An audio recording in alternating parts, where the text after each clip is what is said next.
Halo,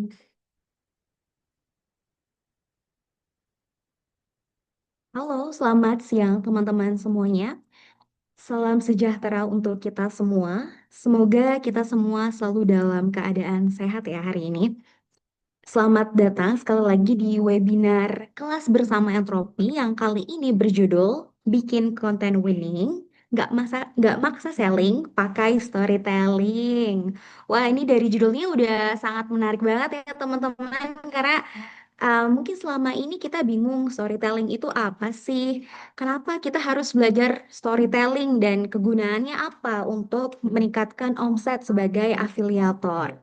Nah, sebelum kita lanjut, perkenalkan nama aku Lizzie. Aku Lizzie dari tim Entropi yang akan menemani sesi webinar di siang hari ini selama 40 menit ke depan. Dan hari ini kita akan belajar bagaimana sih caranya membuat konten yang engaging dan menjual tanpa harus hard selling atau tanpa harus maksa. Gak tiba-tiba tuh yang nunjukin barangnya atau gimana, tapi kita harus punya cerita supaya konten kita powerful. Nah, kita akan belajar pendekatan tersebut, pendekatan yang lebih halus dengan dua narasumber kita pada siang hari ini. Ada Kak Hasan dan Kak Oka. Boleh Kak Hasan untuk open mic mungkin untuk say hello dulu. Halo teman-teman dari Entropi berarti ya? Halo Kak Hasan, terima kasih sudah bergabung hari ini. Halo Kak Oka. Halo Kak Lizzie. Halo, gimana nih Kak kabarnya Kak Hasan dan Kak Oka? Alhamdulillah baik. Baik, baik. Baik, sekarang lagi di mana nih Kak? Apa lagi posisinya barengan atau gimana? Nggak lagi bisa ada di aku lagi di studio, aku lagi di luar. Hmm. Oh, begitu ya Kak. Tapi biasanya setiap hari barengan apa gimana nih untuk running kontennya? Oh, lagi konten pasti barengan. Kalau untuk running Oh, konten ya. barengan ya. Berarti di studio ya Kak. Ya, Nah, jadi teman-teman kreator perlu diketahui bahwa kali ini kita mengundang bukan cuma posting yang terdiri dari dua co-founders ya, ada Kak Oka Pangestu dan ada Kak Hasanul Bana. Nah, kedua co-founders ini mereka sudah experience di bidang industri kreatif selama kurang lebih 5 tahun ya Kak, yang betul. membantu brand, content creator, dan profesional lah yang memang di industri ini gitu. Dan sekarang mereka terjun aktif dalam dunia content planning dan juga digital marketing. Nah, pada kesempatan kali ini kita akan belajar lebih banyak dengan kedua orang yang tentunya sudah berpengalaman. Boleh langsung untuk Kak Oka dan Kak Hasan, the screen is yours. Oke, thank you Kak Lizzie atas waktunya. Sebelumnya teman-teman semuanya terima kasih atas waktunya pada siang hari ini. Seperti yang sudah Kak Lizzie sampaikan di awal, perkenalkan kita dari Bukan Cuma Posting, ada aku, Oka, dan ada Mas Hasan sebagai partnerku. Di sini seperti yang sudah Kak Lizzie sampaikan, kita emang backgroundnya dari awal karir dimulai, kita sudah terjun di dunia konten strategis and creative director ya. Jadi pada hari ini kita akan ngebahas soal yang sudah tadi Kak Lizzie mention. Aku izin share screen ya. Oke, apakah sudah tampil? Oke, sorry. Apakah sudah tampil? Sudah ya Kak? Oke, jadi ini kan uh, seperti judul yang sudah kita sampaikan, bikin konten winning nggak maksa selling pakai storytelling. Ini adalah sebuah metode yang biasa bukan cuma posting pakai di konten-kontennya kita, supaya kita tuh nggak terlalu memaksakan kehendak kita, nggak terlalu egosentris terhadap konten-konten kita untuk audiens kita. Nah, tapi sebelum masuk ke sini, nanti akan dibahas banyak tuh secara teknis, secara strategik oleh Mas Hasan terkait konsep-konsep dan teori-teori apa aja sih yang biasanya melatar belakangi storytelling yang biasa kita pakai. Namun, sebelum masuk ke pembahasan tersebut, aku akan nge-bridge dulu nih, aku akan menjembatani untuk ngebahas tentang algoritma sosial media. Biasanya kan banyak nih pertanyaan dari teman-teman, Kak, gimana sih bikin konten yang bisa memenangkan algoritma gitu loh? Entah itu di TikTok, entah itu di Instagram, sebenarnya seperti apa cara mainnya. Walaupun kalau secara flow itu sebenarnya sama aja. Kurang lebih seperti ini. Kalau misalkan teman-teman udah mulai ngonten, udah mulai posting-posting, ini adalah flow yang biasa terjadi atau algoritmanya seperti ini kurang lebih. Ketika teman-teman posting konten, maka konten yang teman-teman posting itu akan didistribusikan di level awal atau di audiens pertama. Layeringnya itu beragam. Biasanya itu ada di 50 sampai 200 orang pertama. Nah, kenapa sih aku dan Mas Hasan tuh concern banget untuk memberitahu algoritma di awal? Karena banyak juga dari teman-teman kreator atau brand udah punya banyak pertanyaan terkait, Mas, boleh gak sih kalau kita beli followers gitu loh? Boleh gak sih kalau kita followersnya nembak, atau kita ads terus aja, atau kita post collab terus aja walaupun akun kita baru? Nah, kita tuh dari awal sangat tidak merekomendasikan hal tersebut. Apalagi kalau teman-teman brand yang memang hidupnya akan bertaruh di brand tersebut, tapi followersnya beli. Itu khawatirnya ke depannya nanti ketika ingin atau butuh traffic, nantinya malah jadi bergantung sama ads, sama KOL, sama hal-hal yang sifatnya paid gitu loh, yang berbayar semuanya. Nah, makanya kita merekomendasikan dibanding kamu beli follow dan sebagainya, hal yang harus dilakukan adalah mengerti dulu cara algoritma bekerja, kemudian menemukan winning kontennya. Nanti entah itu kita ngomongin sales ataupun traffic followers, itu akan datang sendirinya dengan impact dari winning content yang sudah kita temukan berdasarkan A/B testing yang sudah kita lakukan. Nah, bicara soal itu nanti belakangan kita akan bahas. Tapi yang pertama, aku pengen menjembatani dulu bagaimana algoritma sosial media bekerja. Kayak tadi aku udah mention di awal, ketika teman-teman posting konten dilempar pada skala awal, yaitu 50 sampai 200 audiens pertama. Nah, kenapa kemudian membeli followers itu menjadi hal yang fatal gitu loh? Karena ketika konten kita mau sebagus apapun, mau A/B testing dengan eksplorasi variatif yang beda-beda semua, tapi kalau audiens kita beli, yang artinya dia pasif, dia nggak pernah aktif, maka konten-konten yang kita lempar ke mereka, akhirnya adalah mereka akan skip dan nggak akan ada feedback. That's why kalau teman-teman udah beli followers, wah, ini brand ini akunnya udah 200.000. Tapi kita-kita teman-teman yang udah biasa main sosmed, ketika wih, followersnya udah 200.000, udah bagus nih. Pas kita lihat konten-kontennya, kok yang likes cuma 12, kok viewsnya nggak lebih dari 200. Nah, itu indikasi beli followers itu tinggi banget di situ. Makanya kita pernah megang beberapa brand, kita langsung nanya di awal, kok ini gapnya antara engagement sama followers tuh gede banget. Sebelum kita nanya strategi apa, sebelum kita nanya objektifnya apa, kita tanya dulu di awal, pernah beli followers atau enggak?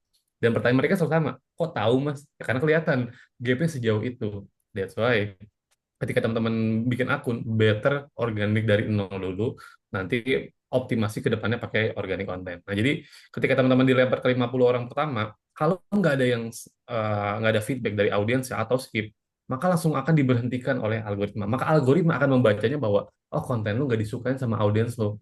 Buktinya mereka nggak nonton sampai habis, buktinya mereka nggak nge-likes, nggak follow, nggak komen, dan sebagainya, nggak memberikan engagement apapun. Dan ketika nggak ada feedback konten kita, maka dianggap jelek oleh algoritma, maka akan di stop distribusinya. Ya udah, di layer satu doang, di level pertama doang, 50 sampai 200. Makanya mungkin banyak teman-teman kalau bikin akun atau bikin konten di akunnya, kok views saya stuck sih mas di 200 views? Ya artinya konten teman-teman dilempar di layer pertama aja, itu nggak ada feedback. Jadi layer pertama audit saja udah nggak menunjukkan ketertarikan sama konten kalian. That's why harus A/B testing lagi selanjutnya. Nah, kalau misalkan ditonton sampai habis dan diberi interaksi, maka algoritma akan ngebaca, wah, konten ini sangat bagus feedbacknya nih di mata audiens.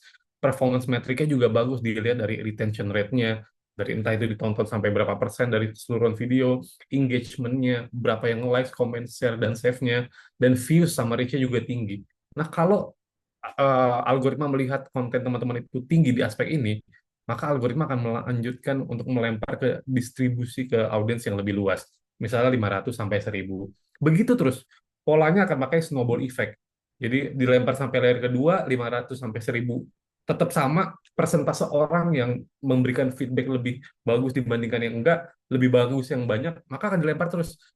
Makanya konten yang misalkan masih trafficnya jalan terus, wah akan jalan terus ratusan ribu sampai jutaan, sampai kok banyak kayak konten-konten kita yang jutaan kayak gitu. Jadi polanya dilempar dulu ke layer satu, layer 2, layer 3, sampai di mana di titik kalau misalkan ada, wah udah dilempar ke 2 juta, tapi ternyata persentase orang yang ngasih feedback sama yang nggak ngasih feedback, banyak kan yang nggak ngasih feedback. Oh, maka algoritma melihatnya, oke, berarti konten performa kamu berhenti di level ini. Itulah kenapa ada orang yang 1 juta, ada yang 5 juta, ada yang 10 juta. Begitulah cara algoritma bekerja. Itulah kenapa kita penting sekali untuk bikin konten yang memperhatikan hal-hal ini. Engagement metric. Gimana kita bikin hook yang engaging, gimana kita nge-build tension biar orang mau nonton sampai akhir, gimana orang mau nonton lagi sampai awal, dan bikin call to action yang bikin mereka mau melakukan komentar, share, atau save. Hal-hal itu yang perlu pikirkan oleh teman-teman biar kontennya bukan cuma posting. Nah, itu dia. Itu adalah bridging yang ingin saya sampaikan ke teman-teman. Jadi, setelah ini Mas Hasan akan langsung masuk ke hal-hal yang sifatnya teoritis, konseptual, dan mungkin lebih ke hal-hal yang juga implementatif buat teman-teman di dunia konten. Oke, Mas Hasan bisa dilanjutkan, monggo. Oke, terima kasih Mas Pak. Sudah tampil teman-teman? Sudah, Yakin? Kak. Oke, siap. Ini aku akan coba bahas secara cepat ya, karena waktu kita terbatas. Jadi nanti kita akan coba lebih banyak kita diskusinya seperti apa. Pertama kita akan ngomongin tentang konten. Kalau dari kita, dari bukan cuma posting sendiri, kita menggunakan konsep dari neuromarketing, yaitu bagaimana menggunakan ataupun menerapkan ilmu marketing dengan menggabungkan dari konsep otak manusia ataupun neuroscience-nya. Nah, prinsipnya untuk memahami tentang neuromarketing itu ada tiga hal. Yang pertama itu adalah marketing, psikologi, dan juga neuroscience. Dia berada di tengah-tengah irisan antara ada hubungannya. Jadi ketika membuat sebuah konten, pikirkan tiga hal ini. Marketingnya apakah dapat, psikologinya apakah dapat, dan juga neuroscience-nya apakah dapat.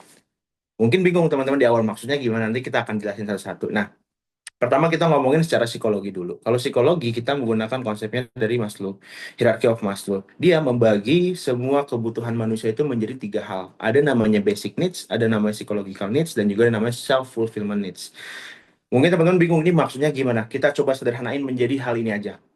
Ada namanya kebutuhan dasar, ada namanya kebutuhan psikologi, ada namanya kebutuhan aktualisasi diri. Jadi pastikan ketika kita membuat sebuah konten, kan kalau orang ngomong itu ngomongin adalah bikin konten yang relate. Nah, pertanyaan sebaliknya adalah relate tuh gimana? Ya harus ini, harus ini, harus ini. Nah, jawabannya sederhana gampang adalah konten yang relate adalah konten yang dominasi menyinggung dari kebutuhan-kebutuhan ini. Contohnya misalnya ngomongin tentang finansial. Semakin tinggi, semakin banyak yang kita singgung dalam konten-konten ini, topik-topik ini, kebutuhan manusia ini, semakin relate maka konten tersebut. Contoh, misalnya kita ngomongin tentang finansial, yaitu kontennya seputar misalnya gimana cara dapetin uang 10 juta rupiah dalam waktu sebulan cuma kerja 2 jam doang sehari. Itu konten topiknya finansial, kebutuhan dasar. Kuat-kuat, tapi lebih kuat lagi ketika kita menghubungkan dengan ketiga-tiganya. Contoh, kita hubungkan ini, dan juga kita hubungkan ini. Tiga ini kita hubungkan jadi dalam satu konten gimana jadinya?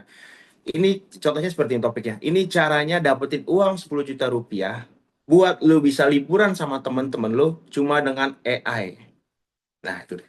Jadi tiga hal ini, tiga kebutuhan manusia kita singgung langsung dalam satu konten.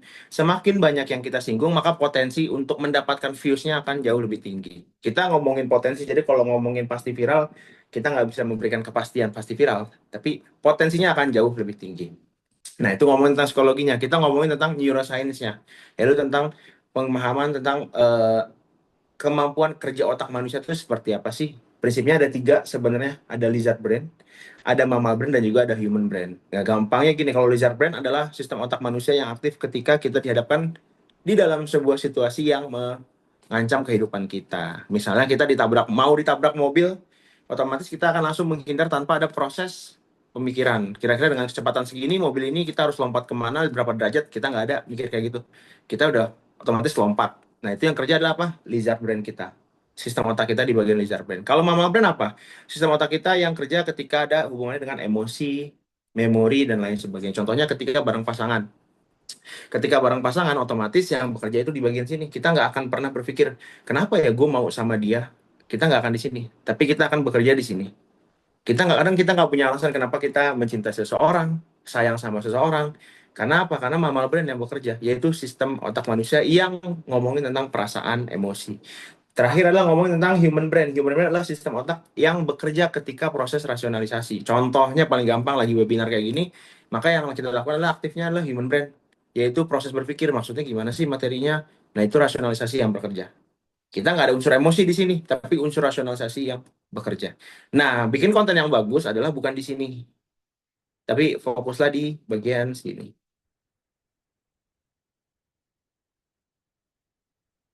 Sorry, suaranya masuk nggak? Aman ya? Aman kah suaranya? Sorry. Aman, aman. Oke, di bagian mammal brain. Jadi fokus kita adalah membuat sebuah konten yang bisa memancingkan dari emosi manusia. Nanti kita akan bahas gimana caranya. Ini contoh konten lizard brain, yaitu konten tentang dengan yang orang nyebutnya refleks kah, atau mungkin nyebutnya langsung. Contohnya paling gampang adalah konten promosi diskon. Karena orang mikir, wah karena diskon gue beli sekarang deh.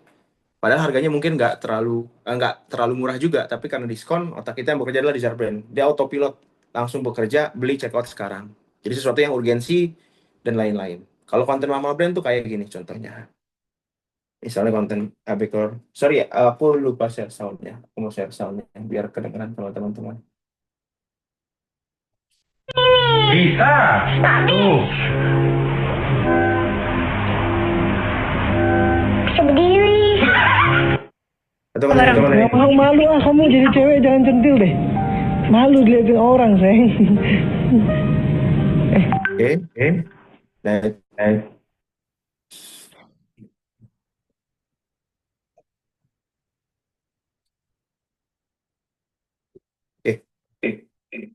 sorry.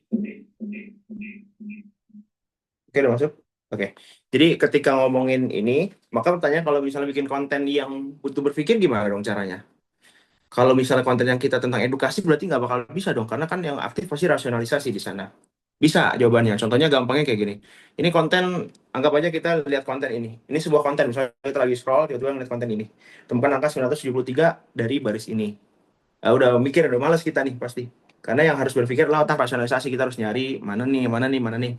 Bagaimana cara membuat konten ini menjadi lebih menarik? Biar yang aktif adalah mama brand, bukan human brand. Maka contohnya akan seperti ini. Cari angka 973 di sini. Aku hitung sampai 10 ya. 1, 2, 3, 4, 5, 6, 7, 8. Dari konten yang ini, kita buat dari dalam bentuk video, kita membuat mereact konten orang lain di sini. Otomatis kita sebagai audiens apa? Kita akan mencoba mencari juga nih. Karena kita melihat reaksi mereka, kok mereka nggak bisa ketemu sih, padahal posisinya di sini. Jadi, orang yang harusnya berpikir, tapi dia mau berpikir. Karena yang aktif bukan human brand-nya, tapi mama brand-nya. Itu yang aku maksud bagaimana cara mengubah dari ke konten yang harusnya human brand menjadi mama brand. Nah, pertanyaannya adalah gimana caranya? Atau yang sering kita sebut adalah storytelling. Pertanyaannya gimana cara bikin storytelling yang bagus, Mas? Caranya gimana dan lain-lain. Sebenarnya prinsipnya banyak formulanya. Ada PAS, ada Problem Oriented Solution, ada 5A, ada AIDA, dan lain-lain. Tapi yang kita biasa gunakan, kita menggabungkan itu formulanya seperti ini. Yaitu adalah start with hook, build tension, reveal the solution, sama call to action. Ini prinsip sederhana membuat sebuah storytelling. Eh, mau digunakan untuk reels bisa, mau digunakan untuk carousel bisa, sama aja. Bahkan untuk caption pun juga bisa. Kita akan bahas satu-satu. Kita mulai dari start with hook. Nah, kuncinya gini, apa sih hook yang bagus itu? Orang kan bilang bikin hook yang bagus, bikin hook yang bagus. Pertanyaannya bikin hook yang bagus itu gimana caranya? Kata kuncinya kan sebenarnya sederhana, bikin hook yang bagus, yaitu adalah di sini. Apakah hook kita bisa membuat curiosity? Apakah hook kita bisa membuat orang penasaran? Kalau bikin orang penasaran berhasil, maka hook kita udah bagus, selesai. Mau kalian ngapain kayak lompat dari atas segala macem, selama hooknya bisa bikin orang penasaran, maka itu hook yang bagus. Jadi nggak ada panduan hook yang bagus harus A, harus B, harus C, harus D, harus E, nggak bisa. Yang penting kata kuncinya, apakah hooknya bisa memancing rasa penasaran orang lain? Bisa, berarti itu hook yang bagus. Nah, caranya gimana? Biasanya ada tiga. Umumnya ada fear, ada desire, ada kontroversi. Kita akan bahas satu-satu. Kita ngomongin fear dulu. Fear itu adalah hook yang mengincar dari rasa sakit audiens. Contohnya kita ambil di sini adalah ngomongin tentang berat badan, makanan sehat. Contohnya gini, buat lu yang udah nge-gym tiap hari, tapi berat nggak turun-turun, wajib tonton video ini sampai habis. Apa rasa sakit yang diincar ini? Berat nggak turun-turun, udah nge-gym tiap hari. Ini kan rasa sakit orang yang merasakan konten ini. Gila, gue udah nge-gym tiap hari nih. Konten ini relate banget ke gue. Kenapa? Karena gue udah nge-gym tiap hari dan berat gue nggak naik-naik, nggak turun-turun, sorry, malah naik. Itu hook yang mengincar dari rasa sakit. Yang kita sebutkan hook mengincar dari fear-nya. Lalu hook yang mengincar dari desire-nya apa? Atau keinginan atau harapan mereka. Contohnya kita pakai niche yang sama. Yaitu ngomongin tentang judulnya gini. Resep makanan ini berhasil bikin gua turun 10 kilo dalam sebulan. Apa sih mimpinya? Apa sih cita-citanya? Atau apa sih harapannya? Yaitu turun 10 kilo dalam sebulan. Itu hook yang mengincar dari desire. Cita-cita seseorang ataupun harapan seseorang. Lalu ada lagi hook yang mengincar dari sisi kontroversi. Yaitu hook yang ngomongin tentang angle yang berbeda dari biasanya. Yaitu contohnya adalah makanan sehat itu nggak bakal bikin lu kurus. Dia nggak ngincer pain, dia nggak ngincer gain, dia nggak ngincer desire, dia nggak ngincer apa namanya kesakitan. Tapi yang ngincer adalah sesuatu angle yang berbeda dari mainstream ataupun anti mainstream. Itu kontroversi. Nah, ngomongin hook itu biasanya bukan cuma text hook. Karena orang terpaku dengan hook itu adalah yang biasanya dipakai di headline, Mas. Yang biasa ditaruh di headline doang tuh namanya hook cukup. Nah, enggak. Kalau dulu di tahun 2017 mungkin kayak gitu kontennya bisa rame. Tapi kalau sekarang persaingannya makin banyak, orang makin banyak bikin konten, persaingannya makin banyak, niche yang kita pilih juga makin beragam, otomatis akan harus lebih kuat bagaimana cara bikin konten kita lebih menonjol dibandingkan konten yang lain. Maka hooknya harus di-upgrade. Hook itu ada 3 level, ada visual, ada audio, sama teks. Yang paling tinggi kita ngomongin di bagian visual. Semakin tinggi, semakin susah buatnya. Ini fakta yang harus teman-teman tahu. Semakin tinggi, semakin susah buatnya. Contoh teks adalah paling gampang adalah kita ngomongin, misal contoh teman-teman bisa lihat. Ini caranya dapetin uang 10 juta dalam 2 jam. Teks hooknya gimana? Biasa dibuat dalam headline dia. Sini ada tulis subtitle dia. Ini caranya bla bla bla. Itu teks hook. Audio hooknya gimana? Biasanya audio hook itu berupa back sound, sound effect, biasanya dikasih efek duit, cering cering cering atau apapun itu audio hook. Yang ketiga adalah visual hooknya. Visual hooknya apa? Biasanya entah munculin muka orang yang kaya banget ditampilin sama dia, ataupun munculin uang yang banyak banget, secara backgroundnya dia mewah banget, itu visual hook. Semakin tinggi di sini, maka semakin kuat secara hooknya. Visual itu paling tinggi. Kenapa? Kadang orang tuh nggak nyalain audio, dia lebih melihat sesuatu. Jadi visual itu kata kunci untuk mendapatkan views. Ngomongin hooknya, jadi jangan berharap cuma mengandalkan teks doang untuk mendapatkan views tinggi, itu jangan berharap. Itu fakta pahit yang harus diterima kita sebagai kreator hari ini. Kalau ngomongin text hook doang, udah nggak level mainnya, udah nggak bisa. Nah, ini kita juga ngomongin mini hook. Mini hook itu adalah bagaimana caranya, karena gini, attention manusia itu semakin rendah. Cuma sekitar 7 detik kalau nggak salah, kalah sama ikan mas koki. Pertanyaannya, gimana cara buat dia stay dari awal sampai akhir? Yang harus dilakukan adalah, kita nyebutnya mini hook, yaitu bagaimana perubahan 2-3 detik harus ada perubahan di konten kita. Perubahannya kayak gimana? Contoh, ganti angle, ganti footage, tambahin sound effect, apapun itu. Misal contoh, ini cara gampang dapetin 2 juta rupiah dalam waktu 1 jam. Ganti angle. Jadi caranya gini guys, bla bla bla bla, tambahin sound effect. 2 detik kemudian bla bla bla bla, tambahin apa lagi. 2 detik kemudian bla bla bla, tambahin apa lagi. Itu untuk menjaga rasa bosan manusia biar tidak cepat bosan. Karena dia menunggu apalagi nih sesuatu yang ditambahkan lagi sama konten ini. Gitu. Jadi jangan cuma ngomong depan kamera, oke guys, jadi ini bla bla udah gini doang tuh. Selama 10 menit atau selama 1 menit ya orang nggak bakal mau nonton. Kita belum seistimewa itu untuk orang mau nonton. Gitu. Terus gimana Mas konten yang ada yang nonton YouTube yang rame views-nya yaitu tentang 8 jam nggak ngapa-ngapain di depan kamera. Nah, itu kita ngomongin tentang yang kontroversi, dia anomali. Ya kalau mau teman-teman bikin konten kayak gitu ya silakan. Cuma kan secara value dia nggak ngasih apapun ke kita. Nah, ini yang tadi aku bilang. Setiap konten, misal contoh kita ngambil studi case dari bukan cuma posting. Contohnya dari konten ini apa sih? Yang kita singgung secara tadi aku bilang, kita ngomongin status sosial, kita ngomongin kreativitas dan inovasi, kita ngomongin mengembangkan potensi diri. Kita kasih contoh. Mana text hook-nya? Ini text hook-nya. Mana visual hook-nya? Ini visual hook.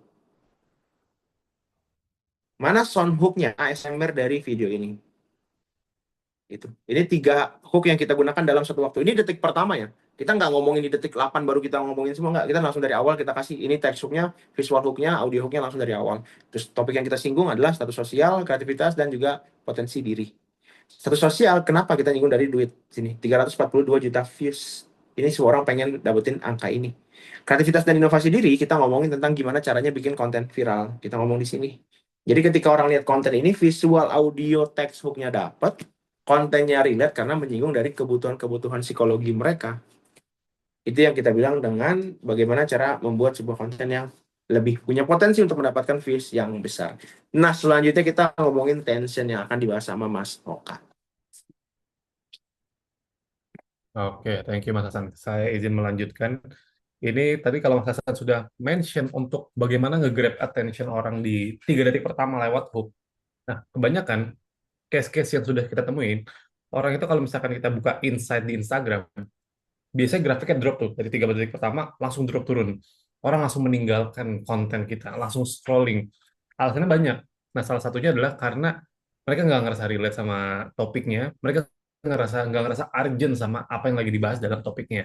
Itulah kenapa kita harus masuk ke dalam build tension. Jadi nggak cuma kuat di hook doang, tapi kita perkuat lagi, kita elaborasi lagi, bahkan kita bisa hiperbolakan topik yang lagi kita bahas di build tension. Nanti baru lanjut ke reveal the solution and call to action itu apa. Nah, di fase build tension, ini kan contoh kan, kalau dari yang dilihat di gambar, hook nggak bikin konten viral, ini rahasia algoritma bikin konten viral. Tapi nggak langsung kita bahas intinya, tapi kita perkuat lagi, pertebal lagi topiknya lewat build tension. Mau gonta-ganti hook, tapi nggak perhatiin metrik ini, iya sama aja bohong. Apa aja metriksnya. Jadi, apa yang kita mention di hook ini, kita pertebal lagi di build tension. Biar orang ngerasa semakin urgent untuk mendengarkan sampai akhir. Tapi, di fase build tension, itu nggak cuma pertebal pilihannya. Tapi ada tiga. Mau lewat konflik, mau lewat kontras, atau mau lewat cliffhanger. Jadi, ini adalah tiga hal yang mungkin bisa jadi variasi teman-teman kalau misalkan bikin build tensionnya bingung mau lewat arah yang mana. Contoh, ini ada beberapa yang tadi gue udah sebutkan. Ada konflik, kontras, dan cliffhanger. Kalau konflik, contohnya kayak aku punya mimpi besar tapi keluarga aku bilang nggak akan berhasil.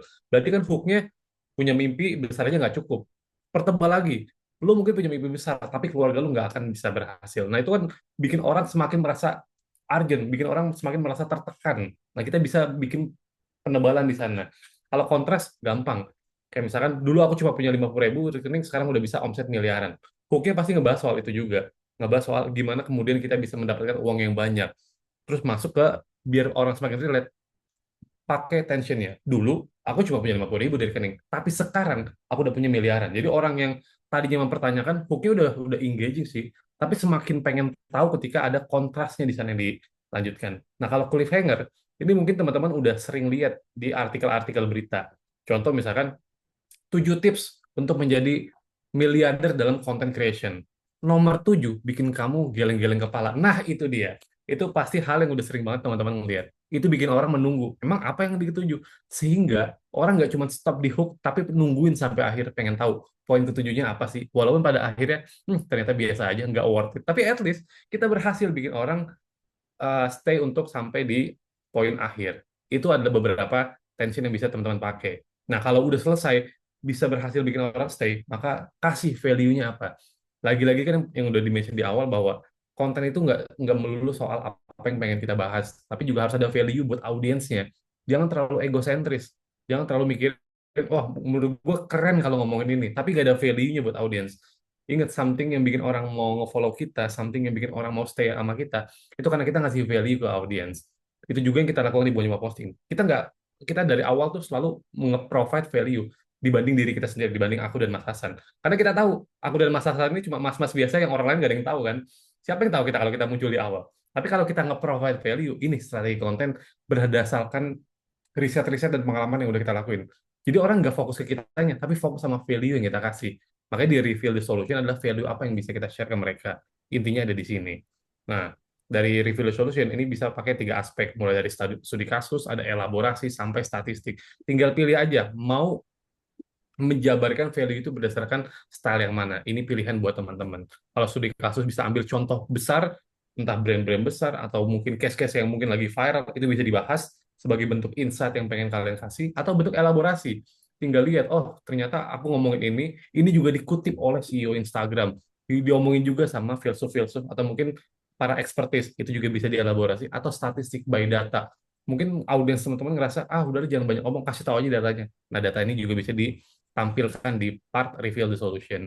Nah, ini sebetulnya kalau di awal, ya kan Mas Hasan udah bilang ya Bang, ini adalah formula storytelling yang biasa kita pakai, nggak cuma dalam bentuk konten carousel. Colokan, colokan anu di kamar tukang gimana tapi Oke, saya lanjutkan ya. Jadi apa yang tadi sudah saya sebutkan bahwa start with the hook, build tension, reveal the solution, dan call to action, itu adalah formula storytelling yang kita pakai nggak cuma di konten carousel, tapi juga di konten-konten yang sifatnya reels dan sebagainya. Jadi polanya pakai menggunakan pola ini, tapi kita bungkus dengan cerita-cerita yang berbeda-beda, angle-nya kita bikin variatif dan sebagainya.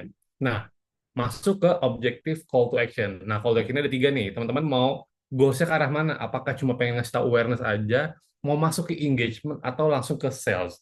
Ya, contoh awareness kan jelas ya. Cuma pengen biar orang tuh tahu gue upload versi lengkapnya di YouTube untuk ngasih tahu bahwa oh ternyata Mas ini punya YouTube juga. Nanti kalau misalkan gue butuh untuk pendalaman, gue akan ke YouTube-nya atau ke engagement. Oke guys, jangan lupa follow akun ini ya.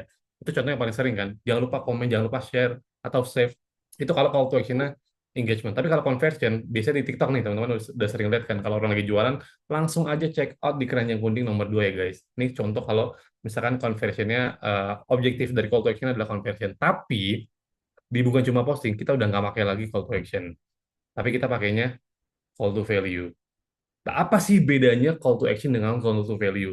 Kalau call to action itu cuma minta mereka melakukan sesuatu aja, stop di situ. Tapi kalau call to value, kita minta mereka melakukan sesuatu untuk mendapatkan apa? Untuk mendapatkan apa? Apanya itu untuk mereka. Jadi bukan cuma jangan lupa follow akun ini ya, tapi lebih ke jangan lupa follow akun ini buat lo yang pengen tahu strategi konten viral. Jadi jelas tuh, orang kita kasih alasan kenapa lo harus melakukan ini. Kayak misalkan jangan lupa komen ini ya.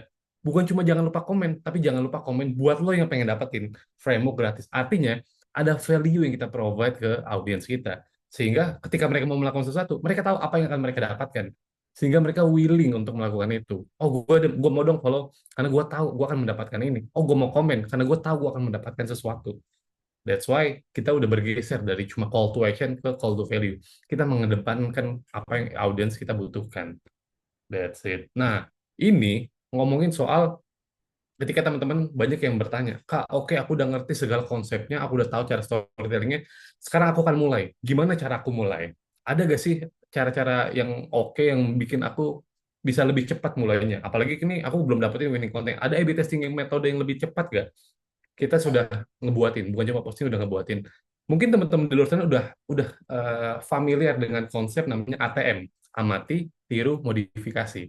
Itu udah familiar banget di banyak content creator. Tapi ketika kita dalami lebih lanjut, memang apa yang harus diamati, apalagi yang harus ditiru, dan apa yang harus dimodifikasi. Nah, biasanya orang udah bingung tuh, iya juga ya, apa yang harus diamati, apa juga yang harus ditiru, dan apa pula yang harus dimodifikasi.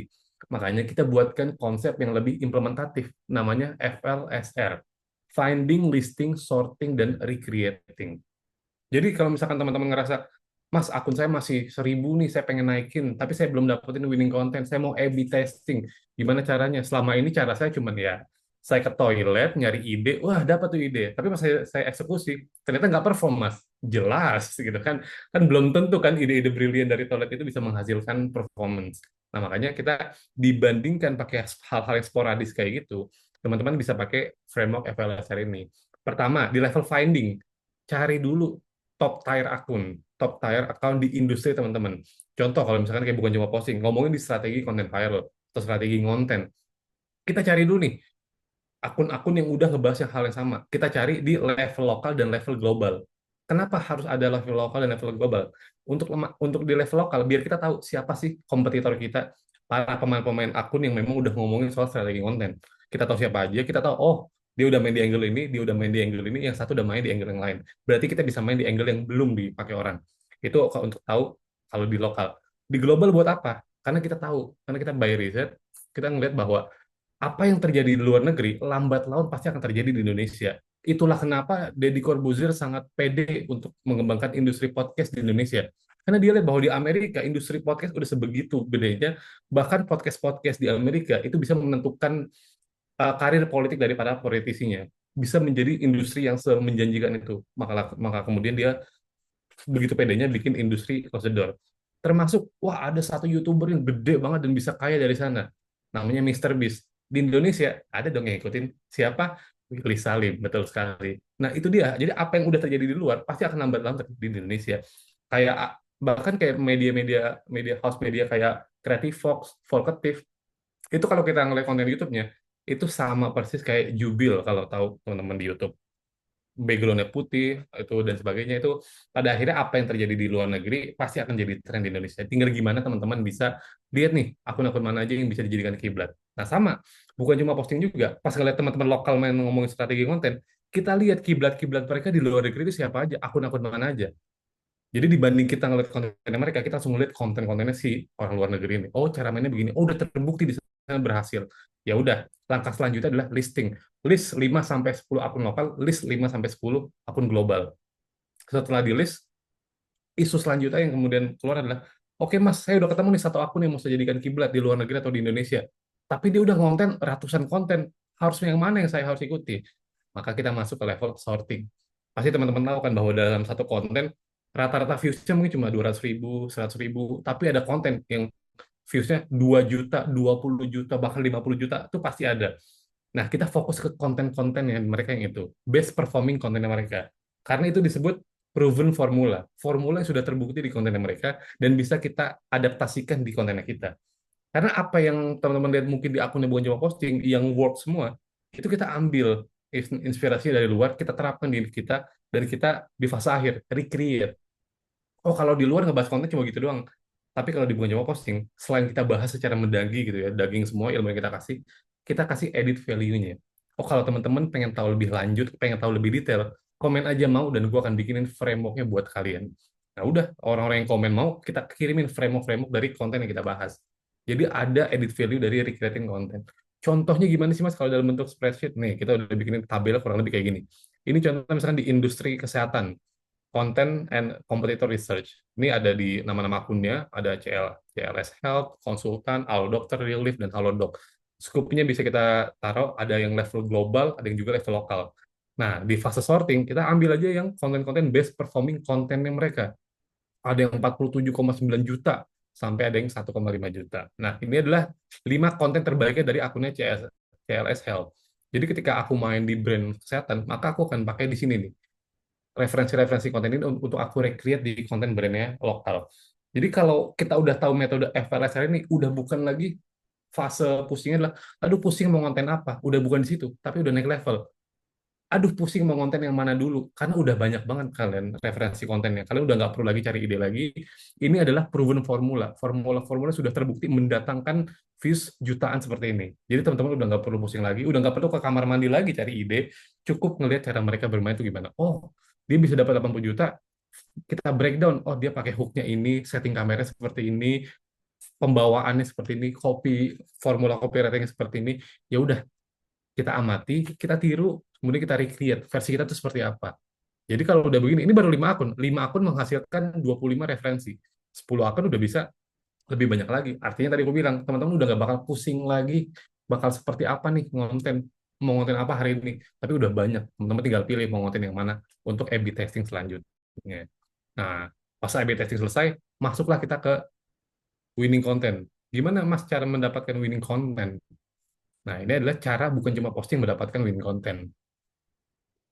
Jadi dari berbagai konten yang diposting di awal, bukan cuma posting itu ngerasa kita udah dapet nih satu konten yang memang views-nya udah di atas rata-rata, sudah anomali lah. Biasanya kita cuma dapat 1.000, 2.000, tiba-tiba konten pertama kita yang formula seperti ini dapetin 400.000.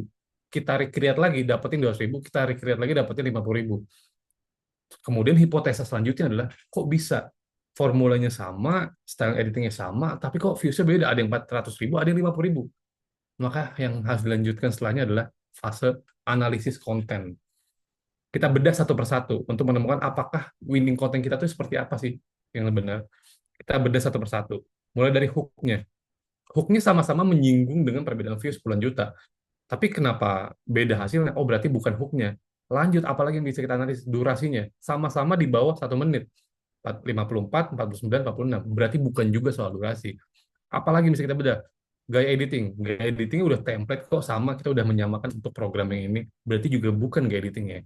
Apalagi setup. Setupnya sama-sama di studio. Bukan green screen, tapi di studio. Sama-sama backgroundnya sama, berarti juga bukan soal setup. Yang terakhir ada lagi topik. Oh, makanan-makanan fashion. Oh, ini makanan-makanan fashion. Oh, apakah? Maka hipotesa yang muncul kemudian adalah apakah konten seperti ini audiens lebih suka kalau ngomongin makanan? Itu hipotesa yang muncul. Pertanyaan apakah hipotesa ini benar atau enggak? Maka harus di testing, harus diuji coba. Maka kita selanjutnya kita bikin dengan formula yang sama, dengan gaya editing yang sama, dengan visual hook yang sama, tapi topiknya semuanya makanan. Hasilnya bagaimana? 200.000, 200.000, 1,3 juta. Oke, sip. Ini dia formula konten kita. Kita tahu copywriting formulanya apa, kita tahu visual hook-nya apa, kita tahu topik yang disukain audiens apa. Jadi, satu formula winning content ini sudah mendatangkan, udah pasti mendatangkan followers, traffic yang tinggi, dan bahkan ke sales. Jadi kalau kita lagi pusing, aduh traffic turun nih, tinggal kita bikin konten sesuai winning content formula kita, selesai. Satu winning content ditemukan, apakah kita berhenti? Enggak. Satu winning content kita temukan, kita kunci, kita A/B testing lagi mendapatkan untuk mencari winning content selanjutnya. Semakin banyak winning content, semakin banyak keran traffic. Semakin banyak keran traffic, makin banyak juga traffic yang kita dapatkan. Itulah kenapa bukan cuma posting bisa mendapatkan 100.000 followers secara organik di 7 bulan pertama. Tanpa ads sekalipun, tanpa giveaway sekalipun. Karena kita main di formal winning content. Dan ini formula menurut kita lebih efektif dan efisien dibandingkan brand pakai KOL, ads, dan sebagainya. Jadi udah nggak, kita nggak bergantung sama ads, kita nggak bergantung sama KOL, dan akhirnya secara organik kita bisa sampai di sana. Itu dia kurang lebih yang bisa kita dari Bukan Cuma Posting share buat teman-teman. Monggo, waktu dan teman aku kembalikan lagi ke Kalizi. Silakan. Baik, terima kasih banyak ya untuk Kak Oka dan Kak Hasan untuk materinya yang sangat insightful. Kalau boleh aku summarize dikit nih, tadi kita belajar ya teman-teman. Ternyata dalam membuat konten itu kita juga perlu memahami kebutuhan dari audiens kita yang mana ya, udah pasti manusia. Jadi kita harus memahami gimana sih cara kerja otak kita. Dan kalau misalnya kita combine semua elemen tersebut tadi, itu semakin bagus nanti konten yang akan dihasilkan. Walaupun tingkat kesulitan saat membuatnya itu lebih susah.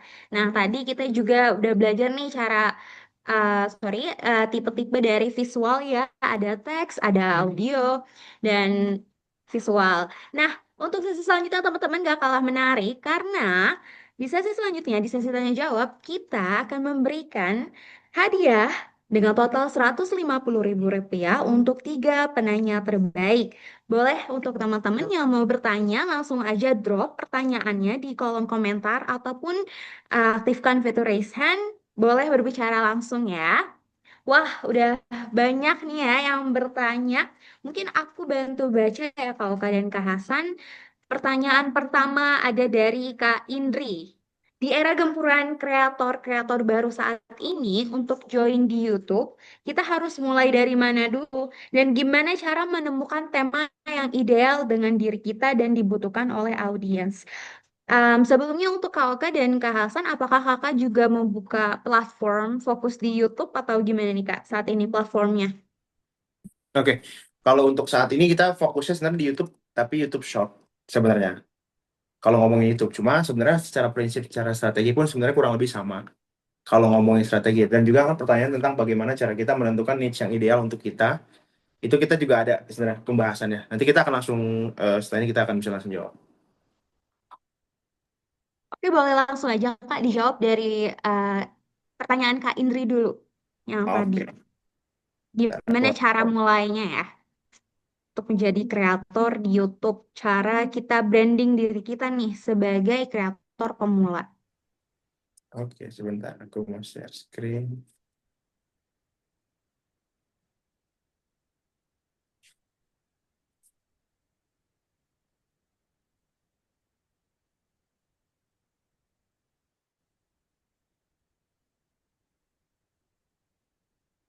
Oke.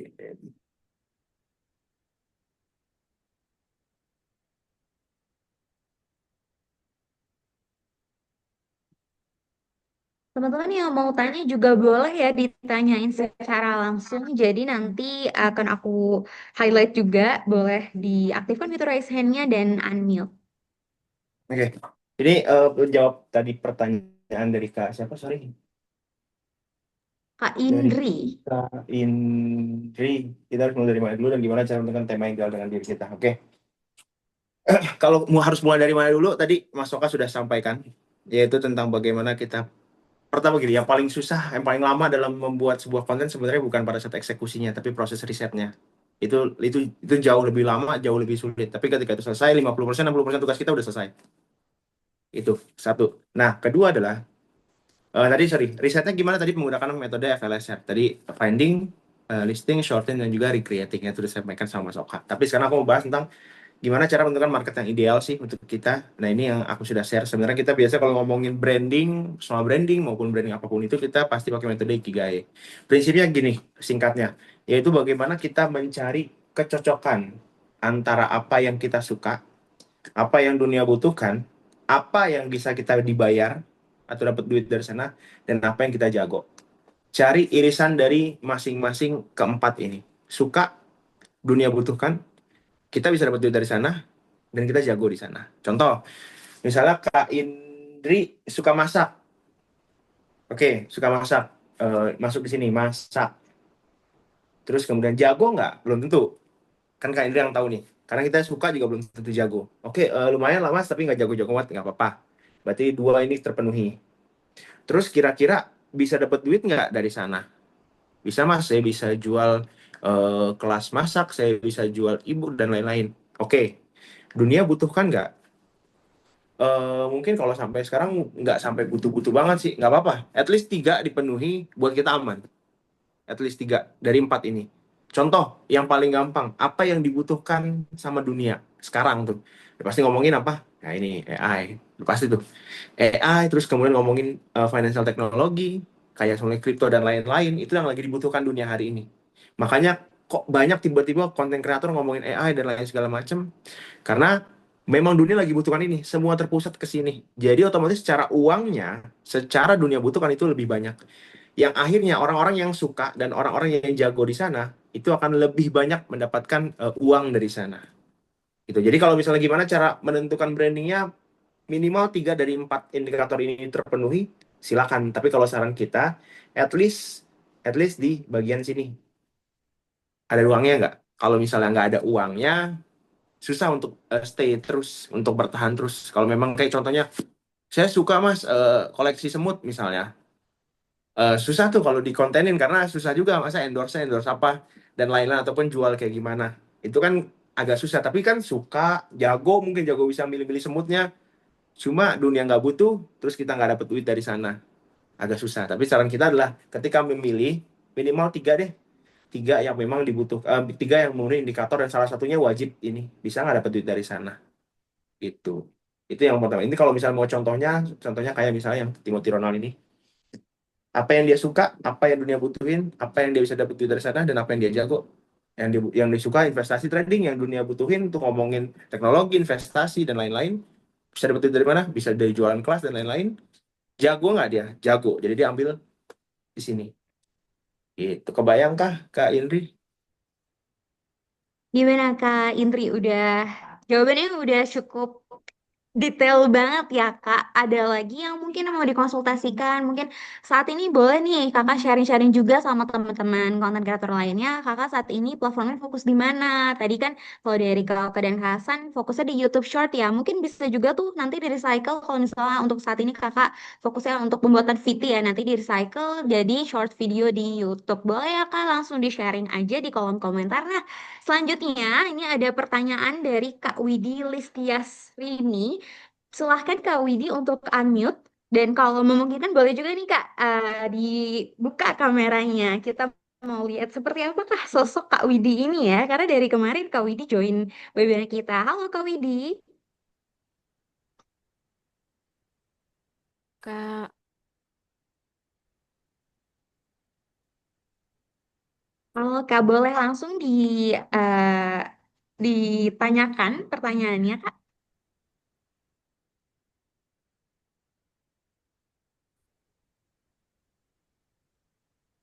iya, halo, Halo, halo. kedengaran? Kedengeran? Kedengaran jelas Kak. Ya, permisi ya Kak ya. Mau tanya, ini sekarang ini kan audiens itu kan semakin pinter-pinter gitu ya. Jadi gimana kita kalau mau eh membikin konten storytelling yang powerful itu gimana? Di tengah-tengah audiens yang semakin prediksinya itu semakin pinter gitu. Jadi nggak sampai selesai lihat videonya langsung di scroll. Pasti ini ada produknya ini kayak gitu. Dan yang saya tanyakan tuh, hmm, apa ada formula tertentu kayak gitu yang nggak template banget, biar konten kita itu, setiap konten kita itu terasa fresh, tetap menggerakkan audiens untuk berbelanja kayak gitu tanpa langsung di scroll seperti itu. Terima kasih. Baik, terima kasih juga ya untuk Kak Widi pertanyaannya. Nah, untuk Kak Hasan dan Kak Oka, pertanyaan dari Kak Widi mungkin bagaimana cara untuk membuat audiens kita itu tetap stay dalam video. Karena persaingan konten kan makin banyak nih. Dan gimana caranya supaya mereka tuh untuk terus nonton video kita dan dapat menghasilkan lead penjualan. Seperti itu, Kak. Boleh langsung dijawab? Oke, aku izin jawab ya. Jadi, suaraku udah terdengarkan ya? Sudah. Iya. Oke, jadi sebenarnya balik lagi ke framework thinkingnya terkait apa yang audiens sudah prediksi, yang sudah template, pasti kan udah rame di mana-mana. Dan hal yang bikin audiens Indonesia itu nggak apa namanya ya, nggak familiar, itu sama kayak tadi kita bahas di FLSR. Ketika konten-konten kita adaptasikan dari luar negeri dan belum banyak di Indonesia, itu yang bikin fresh di audiens. Itulah salah satu kenapa alasan bukan cuma posting formula-formula konten itu bisa work, karena mereka ngerasa saya belum pernah nih ngeliat ini, jarang di explore saya, jarang di FYP saya. Karena apa yang udah di Indonesia terapkan itu udah rame biasanya. Nah, makanya orang-orang Indonesia, kreator-kreator kayak kita, itu langsung berkiblatnya ke global. Nah, di global ini kan banyak orang-orang yang nggak punya akses ke sana kan. Mungkin dia punya akses, tapi mereka nggak tahu siapa-siapa aja yang harus dilihat. Nah, pas kita udah langsung ke aksesnya langsung, kita adaptasikan ke Indonesia. Nah, yang harusnya dilanjutkan adalah ketika udah tahu kiblatnya di luar seperti apa dan belum banyak di Indonesia, maka kita twist. Di Bukan Cuma Posting, salah satu twistnya adalah kita menghadirkan edit value lewat free framework. Mungkin di luar negeri udah banyak yang ngomongin soal, wah materi ini daging sekali. Tapi belum ada di luar negeri yang ngomongin daging, tapi dikasih free framework. Nah, itulah kemudian edit value yang bikin orang ngerasa, anjay, BCP ini fresh banget, kita belum pernah lihat ini dan sebagainya. Itu salah satu twist yang bisa dilihat. Nah, kemudian contoh orang-orang yang bisa melawan tren adalah, contoh mungkin Kak siapa namanya tadi, Kak Widi pernah lihat konten-konten yang sifatnya awalnya storytelling, awalnya ngebahas soal hal-hal relate. Ini kayak saya share screen, ada akun yang sangat ahli ngomongin storytelling, tapi walaupun ujungnya ke produk, tapi nggak ketebak. Namanya ini, Natasha Surya, ngomongin furniture, home living, dan sebagainya. Dia selalu mulai dengan keresahan-keresahan pribadi. Dekatan soal anak, kemudian hubungan sama suami, dan sebagainya. Mulainya selalu dari sana. Tapi di ending, kita tuh nggak bisa tebak. Atau masuknya ke produk yang ini, masuknya ke produk yang itu. Akhirnya, yang kita harus lakukan adalah bukan cuma berangkat dari masalah audiens doang, tapi dari masalah pribadi kita pun bisa. Kita menyelesaikan apa yang lagi kita resahkan, tapi kemudian kita twist di akhir. Jadi formatnya tuh personal dulu di awal, kemudian tetap ada sellingnya di akhir. Atau yang sering mungkin Kak Widi atau mungkin teman-teman di sini lihat adalah konten-konten yang drama Cina. Lagi lihat, wah ini turun dari kerajaan mana, kemudian bertemu dengan seorang putri, dan endingnya dia beli roti di toko roti ini. Nah, pasti pernah kejebak sama konten-konten kayak gitu kan. Itu kan contoh konten-konten yang unpredictable. Aku pikir ini ceritanya kemana, tapi pada akhirnya dia akan berakhir pada branding ke tokonya dia atau ke produknya dia. Itu salah satu hal-hal yang kayak gitu. Tapi kalau ngomongin formulanya seperti apa, jadi dibanding Kak Widi ngelihat referensi di lokal, karena kalau ngomongin referensi di lokal, pasti udah banyak yang pakai. Maka Kak Widi harus main di global. Mana di global yang rame, yang belum banyak di lokal temukan. Nah, Kak Widi bisa main di sana. Sehingga orang-orang Indonesia masih belum familiar nih. Masih belum bisa ditebak. Karena kita tahu netizen Indonesia tuh belum banyak yang main di skala global. Itu salah satu framework yang BCP udah pakai dan BCP sudah buktikan. Kayak gitu. Gimana Kak Widi? Gimana nih Kak Widi untuk jawabannya ya dari Kak Oka? Karena eh, dari aku sendiri nih ya Kak, aku sedikit sharing. Aku juga sempat lihat nih konten Sarjana Kucing. Ya, Itu lagi naik-naik banget. Ya, dan itu juga emang inspired dari luar. Jadi untuk Kak Widi bisa banget ya ditiru karena bukan cuma posting udah membuktikan secara langsung cara tersebut efektif. Pertanyaan berikutnya sebelumnya terima kasih banyak ya Kak. Dan oh ya, aku mau Ya, remind terima juga kasih, untuk Kak. teman-teman jangan khawatir karena nanti terima kasih kembali Kakak. Aku juga mau remind, jangan kita akan sharing juga materi dari Bukan Cuma Posting hari ini di grup ya. Oke, pertanyaan selanjutnya dari Kak Kainara Eleanor. Pertanyaannya adalah, ini ada dua, kita gabung aja ya Kak. Pertanyaan pertama, apakah pembuatan VT bagusnya ubah di 4 detik atau berapa detik? Jadi gimana ini Kak cara konsepan hooknya? Apakah langsung masukin info produknya atau seperti apa? Dan yang kedua, kenapa VT yang dibuat dari screenshot live itu bisa lebih FYP daripada VT yang dibuat secara organik?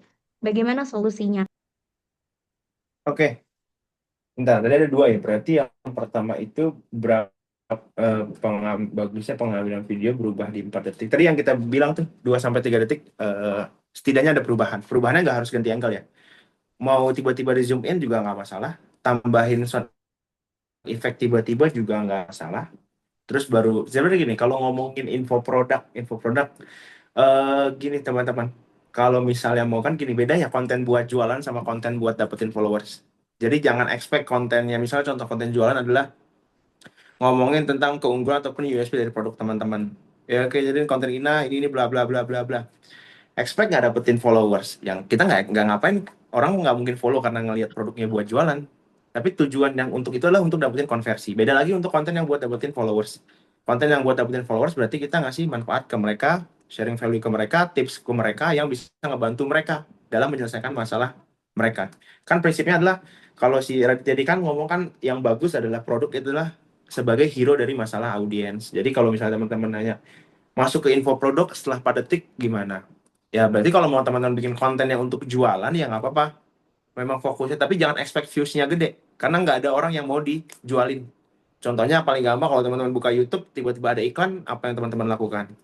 Ya skip ads. Walaupun mau sebagus apapun itu iklan, mau se-soft selling apapun itu iklan, mau kayak siapapun, wah kayak biar nggak terasa kayak jualan gimana mas? Ya nggak mungkin bisa. Orang kalian jualan masa nggak pengen kayak kelihatan jualan? Buat apa kalau bikin konten jualan tapi nggak pengen jualan tuh agak aneh, kayak pengen kenyang tapi nggak pengen kayak makan mas, ya nggak mungkin. Pasti pasti akan terlihat jualan. Pertanyaan adalah kalau memang pengen jualan ya nggak apa-apa. Tapi jangan jadikan setiap hari kontennya jualan terus. Orang kan juga males nih, orang ini akun konten jualan terus, nggak ada yang lain, nggak ada informasi apa buat gua untuk apapun itu. Nah, makanya kita bilang kan ini Mas Oka juga sudah share masalah konten funneling. Ini bedanya, ada engagement, ada authority, ada sales. Engagement itu konten-konten yang tujuannya untuk mendapatkan views. Contoh, meme. Contoh, lagi tren apa nih? Misalnya contoh velocity, semua orang bikin velocity. Itu engagement tuh. Viewsnya gede-gede. Follow nggak? Nggak. Orang bedanya apa velocity dia sama velocity si kreator lain? Sama aja, tapi viewsnya gede. Authority tujuannya adalah mendapatkan followers. Fungsinya apa? Ya dapetin followers. Caranya gimana? Kasih konten-konten yang ngebantu masalah mereka. Bisa tips, sesuatu yang lebih insightful ke mereka. Jadi beda antara kreator A ngomongin ini, kreator B ngomongin ini. Itu konten authority. Menunjukkan dari sisi expertise dari si kreator. Konten sales ya jualan. Gue jualan ini nih segala macem. Lihatnya dari mana? Bukan views, bukan followers, tapi dari konversinya bagus nggak? Kalau gue jualan langsung ini bagus nggak kira-kira? Nanti ukur di sana. Jadi jangan jangan berpikir gimana ya cara bikin konten jualan tapi nggak kayak jualan. Susah juga, kita nggak tahu karena semua konten jualan ya pasti akan terlihat jualan. Misalnya tadi Mas Sokal kan juga menyebut tentang si Nata Surya, itu dia jualan tapi memang nggak kayak jualan, tapi orang mau beli bukan karena tiba-tiba lah kok kepencet beli, padahal gue nggak pengen beli. Tetap aja orang juga ada prosesnya, oh beli, gue beli nggak ya segala macam, tapi ada informasi di awal yang disampaikan. Itu yang pertama. Kalau yang kedua adalah tadi kenapa VT dari yang dari sorry kenapa sorry tadi gimana konten VT. Konten VT yang Oke. dibuat dari potongan live. Jadi kan kalau misalnya kita live itu bisa dilihat lagi ya Oke. Kak historinya. Oke. Oke gini. Ini kan metodenya disebutnya repurpose content ya. Bukan potongan live kah? Potongan apa? Maksudnya konten VT atau live? Maksudnya konten VT atau live dari SS product? Aku belum paham nih. Gambar tempelan. Mungkin boleh dijelasin lagi Kak gimana? Gambar tempelan. Konten VT atau live dari SS product gambar tempelan.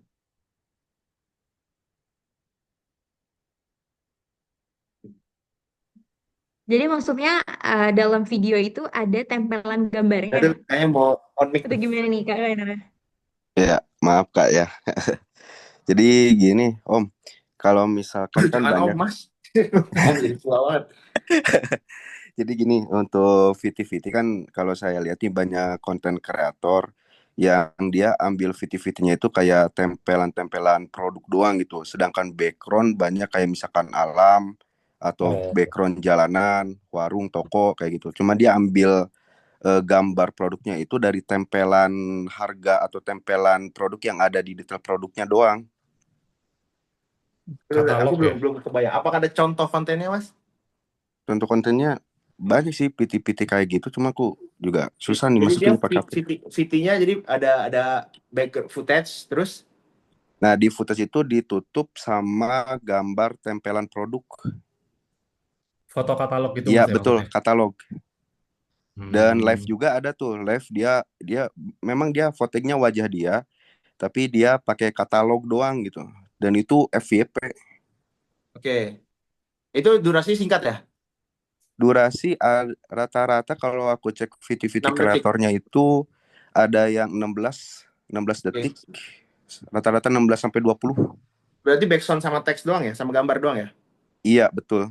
Nggak ada ini ya, nggak ada apa namanya, nggak ada penjelasan detail, maksudnya nggak ada orang yang ngomong, nggak ada ya? Nggak ada, paling dengan Oke. teks kata-kata doang. Oke, itu ini sebenarnya kan gini, kita ngomongin kali algoritma yang tadi dibahas Mas Oka. Kita ngomongin retention time ya. Semakin banyak orang stay di konten kita, maka semakin tinggi secara views-nya. Ini sebenarnya itu tren 2024. Dulu tuh kayak gitu 2024. Kalau teman-teman tahu, bla bla bla bla, baca detailnya di caption. Kalau teman-teman tahu tuh, dulu banyak footage-footage kayak gitu, konten-konten yang kayak itu cuma 3 sampai 5 detik. Dia cuma footage ke belakang, teks di depan, bla bla bla bla. Tapi orang ketika itu harus lihat caption. Jadi ketika lihat caption, videonya muter terus. Seakan-akan retention time-nya bagus, seakan-akan ya. Tapi permasalahannya gini, itu buat jualan bagus nggak? Ya kita harus fair, nggak bagus. Nggak bagus kenapa? Ada nggak orang beli karena melihat itu? Mungkin sangat sedikit dibandingkan kita langsung ngomongin konten jualan. Karena gini, manusia tuh lebih mau beli ketika yang ngomong manusia juga. Gitu. Ngerti nggak maksud aku? Ketika konten itu nggak ada manusia yang ngomongnya, nggak ada sesuatu yang dilibatkan interaksinya, cuma model footage, tambahin tempel plug produk, tambahin lagu, tambahin teks. Tingkat konversinya pasti lebih rendah dibandingkan ketika orang menjelaskan produknya, ini bagusnya gini, keunggulannya bla bla, itu jauh lebih rendah pasti dibandingkan ada manusia yang menjelaskannya. Views-nya kenapa gede? Karena dia memanfaatkan durasi singkat, berarti gini, misalnya contoh, dalam video 1 menit, dalam video 30 detik, misalnya 50% dari ada video 15 detik sama video 1 menit. Let's say kita ambil 10% dari masing-masing. 10 detik di 15 detik berapa? Orang nonton biasanya 10 detik. 10 detik sekitar 80%. Tapi 10 detik dari video 1 menit itu berapa? Itu cuma sekitar 6% kurang lebih. Jadi persenan itu lebih tinggi. Jadi ketika algoritma melihat, wah ternyata retention time-nya dia lumayan besar. Walaupun karena durasi dia 15 detik. Orang cuma nonton di 10 detik, itu udah dianggap hampir semua orang tertarik dengan konten dia. Tapi apa? Informasi udah pasti nggak detail. Ngomongin konversi sales-nya bisa jamin pasti akan jauh lebih kecil dibandingkan ngomong langsung, udah pasti. Tapi ya kalau ngomongin views doang ya udah kalau mau main views kayak gitu nggak apa-apa. Tapi followersnya tinggi nggak? Bisa dijamin hampir 100% tingkat following rate dari konten itu sangat rendah. Misalnya dari 1.000 orang yang nonton, mungkin 10 orang yang follow. Dibandingkan ada satu konten dengan durasi 1 menit, 1.000 orang yang nonton, 100 orang yang follow. Jadi beda objektifnya. Kalau mau mainin views, mau gedein views, ya udah main konten kayak gitu. Kalau mau gedein followers, beda lagi, nggak bisa main konten kayak gitu. Kalau mau gedein sales, beda lagi cara main kontennya, nggak bisa kayak gitu. Kebayang nggak maksud aku? Mungkin Mas Oka mau menambahkan? Ya, kan dibilang, ya sih followersnya rata-rata under 2.000. Itu dia. Karena kan dia hanya nge-treat akunnya sebagai katalog produk. Nah, kalau kita ngeliat akun sebagai katalog produk aja, kita kan nggak punya alasan yang cukup powerful. Kenapa kita harus follow dia? Yang di share di kontennya, itu produknya beragam. Nggak spesifik. Misalkan alat renang. Udah, dia full alat renang. Jadi kalau misalkan kita punya interest ke dunia renang, ya mungkin kita akan follow biar nggak ketinggalan update produk. Tapi kalau dia misalkan sporadis gitu kan, semua produk ditaruh di situ. Alasan kita buat follow apa? Dapat value enggak? Cuma dapat update produk yang mungkin produknya nggak relate sama kita. Akhirnya kan followers rate-nya juga rendah sama yang kayak di Mas Hasan bilang. Maka ketika konten yang muncul seperti itu, pertama footage dulu. Footage dulu muncul, kemudian transisi produknya muncul. Ada intensi orang buat menunggu kan, apa nih yang bakal muncul? Oh ternyata produk. Sehingga jelas bahwa goals atau objektif yang dikejar itu pasti retention watch-nya. Orang pengen nonton sampai berapa persen dari keseluruhan video. Biar yang dikejar kayak tadi Mas Han bilang, itu tren yang terjadi di 2024. Ini dia strategi viral cepat dalam 10 detik. Gue taruh di caption, baca ya gitu. Orang akan mengelabui para audiensnya biar biar orang tuh ngebaca captionnya tapi videonya jalan terus. Sehingga algoritma akan ngebacanya, wih orang banyak yang stay nih. Orang sampai nonton berkali-kali. Padahal itu kreatornya lagi ngeprank audiensnya biar baca, biar views-nya tuh diputar berkali-kali. Nah itu contohnya. That's why agak susah. Kita tuh ngeliat banyak brand-brand yang datang ke kita itu mengkonsultasikan ini gimana mas cara monetisasinya. Ya susah. Kamu nggak pernah muncul di depan layar, orang nggak tahu siapa kamu, orang mempertanyakan kredibilitas kamu juga nggak pernah memberikan value apa-apa, cuma ngasih produk. Sama kayak mas lagi di pasar, tiba-tiba ditaruh di depan muka, ini mas kalender 2026. Kita nggak butuh, buat apa dia kan? Nggak ada value-nya. Tapi kalau ada orang yang ngasih emotional hook-nya dan sebagainya, itu akan lebih gampang ke depannya. Gitu mas, Kaina, Kak Leonor. Gitu. Oke, sepertinya sudah cukup menjawab ya Kak. Kak Inara gimana nih? Kalau ada tambahan boleh langsung disampaikan Kak. Oh, paham. Oke, terima kasih ya untuk jawabannya Kak Oka dan Kak Hasan. Nah, untuk pertanyaan selanjutnya, ini sebenarnya ada beberapa yang mirip-mirip ya Kak. Seperti contohnya dari siapa tadi? Dari Yen Happy Shopping. Cara mengetahui pemahaman dari audiens kita itu bisa dilihat dari winning produk atau konten kita. Pertanyaannya, apakah kita harus tetap fokus dengan satu konten winning di akun kita atau boleh dicampur? Kalau tadi kan udah dijelasin juga ya sama Kak Hasan di mix gitu ya Kak. Ini sepertinya agak mirip. Mungkin boleh di-highlight aja, diulangin Kak. Oke, yang tadi sudah aku share di awal ya bahwa eh, banyak kekeliruan cara pemahaman brand kreator dalam konten. Kebanyakan dari mereka ketika ngonten, pertanyaan pertamanya adalah, Mas gimana biar saya langsung dapat duit itu loh. Bentar dulu, santai. Kita tahu kan bahwa dalam dunia digital marketing ada yang namanya customer journey. Jadi mereka itu tuh nggak bisa langsung tiba-tiba check out produk kita.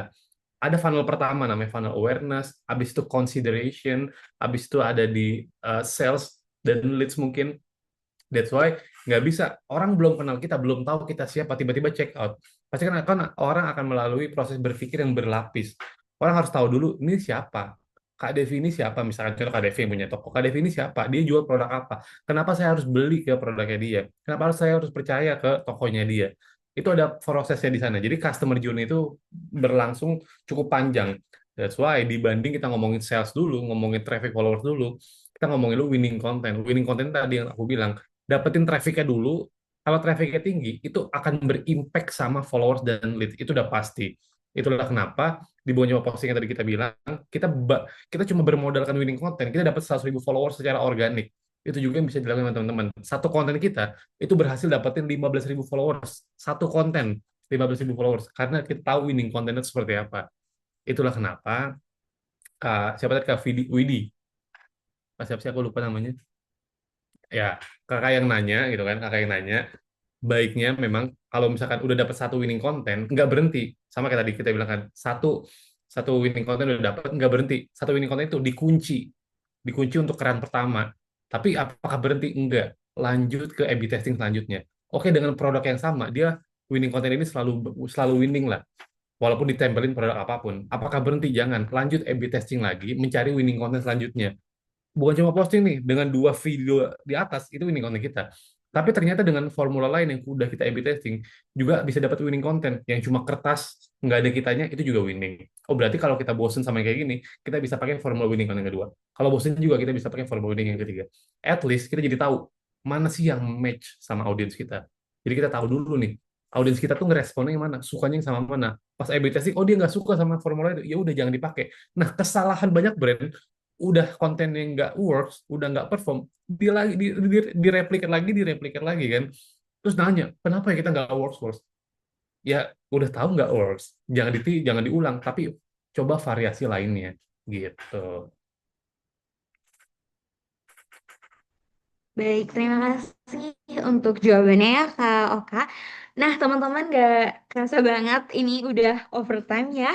Yang seharusnya 15.40 sekarang udah 15.15. Sayang sekali kita hanya membuka satu pertanyaan terakhir dan tadi udah ada dari Kak Nadia.si. Hai Kak, aku Caca. Aku mau tanya, kalau punya akun TikTok tapi viewersnya stuck di 200-an, lebih baik lanjut akun tersebut atau buat akun lama? Oke, aku jawab dulu. Kalau apa namanya, buat akun baru kali maksudnya. Iya, Kalau lebih baik buat akun baru atau lanjutin di akun lama oke, yang stuck berarti tadi? kalau mau buat akun baru boleh, tapi berarti bisa jamin di atas 200 views berarti. Kalau misalnya buat akun baru tapi masih 200 views, berarti apakah akan buat akun lagi? Kan nggak gitu sebenarnya cara mainnya. Eh, kan bukan karena akun baru akun lama dapat 200 views, tapi karena yang nontonnya nggak menarik, kontennya nggak menarik, jadi orang nggak mau nonton. Jadi kalau misalnya dibilang, apakah bikin akun baru? Ya silakan kalau memang percaya diri untuk ketika akun baru itu bisa mendapatkan di atas 200 views. Tapi takutnya ketika udah bikin tetap di bawah 200 views, masih bikin lagi yang baru, bikin lagi yang baru, akun baru, jadi banyak akun, jadi malah terkena akun.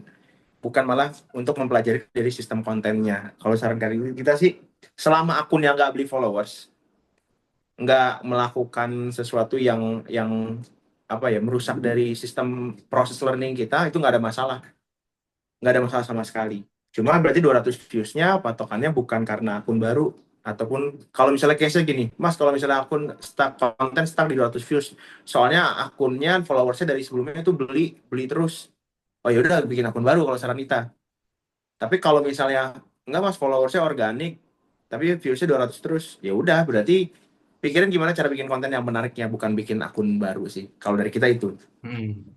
Lanjutin A/B testingnya. Karena kita tuh menyarankan untuk bikin orang orang bikin akun baru. Karena kita pernah nge-handle brand, dia followersnya tuh 7.000.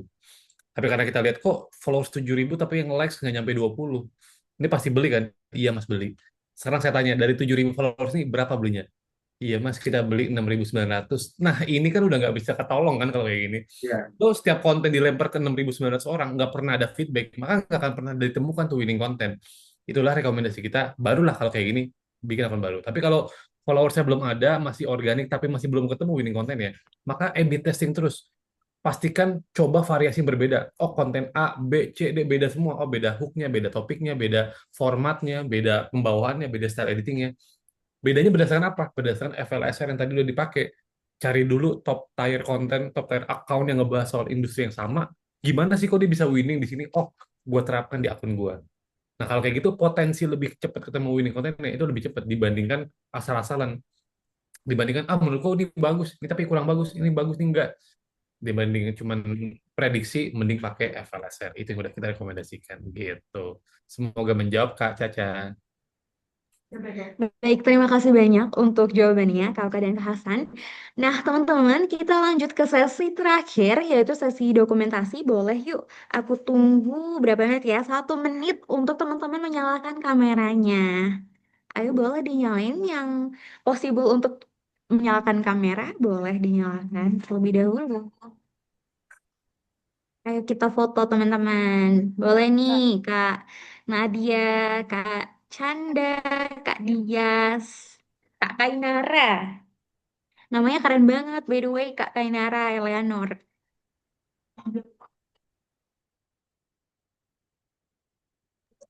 Oke, ada lagi yang mau on cam teman-teman. Kak Indri gimana, Kak Indri? Kak Dias?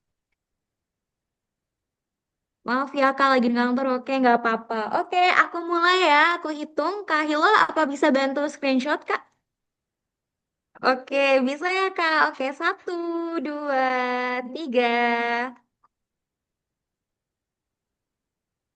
Oke, yang kedua. 1, 2, 3. Terakhir, mungkin dari bukan cuma posting ada pose-pose tertentu gitu atau enggak, Kak? Nggak ada, Mbak. Belum ya? Belum Ada, mungkin, belum. oke. Entropi gimana entropi? Boleh deh teman-teman tanda 3 yang mungkin ya. Entropi. Oh, Oke, kita mulai 1, 2, 3. Oke, terima kasih banyak teman-teman sudah membersamai webinar kita di siang hari ini dan khususnya untuk Kak Hasan dan Kak Oka yang udah memberikan insight yang sangat luar biasa. Teman-teman boleh dipelajari lagi materinya nanti dan kita juga akan memberikan recordingnya. Semoga ilmu yang diberikan oleh bukan cuma posting hari ini bisa bantu teman-teman untuk leveling up, bikin konten yang lebih personal, lebih engaging, dan tentunya ngasilin cuan. Jangan lupa ya teman-teman untuk boleh follow juga Kak Hasan dan Kak Oka di @bukancuma_posting, ada di Instagram dan juga TikTok. Dan juga stay tune untuk program-program berikutnya. Kalau misalnya teman-teman ada feedback ataupun saran untuk next webinar, boleh banget langsung PC adminnya. Sampai jumpa di kelas bersama entropi selanjutnya. Salam sukses dan semangat berkarya teman-teman. Terima kasih. Terima kasih. Terima kasih ya Kak. Hasan dan Kak Oka. Boleh live teman-teman. Terima kasih banyak.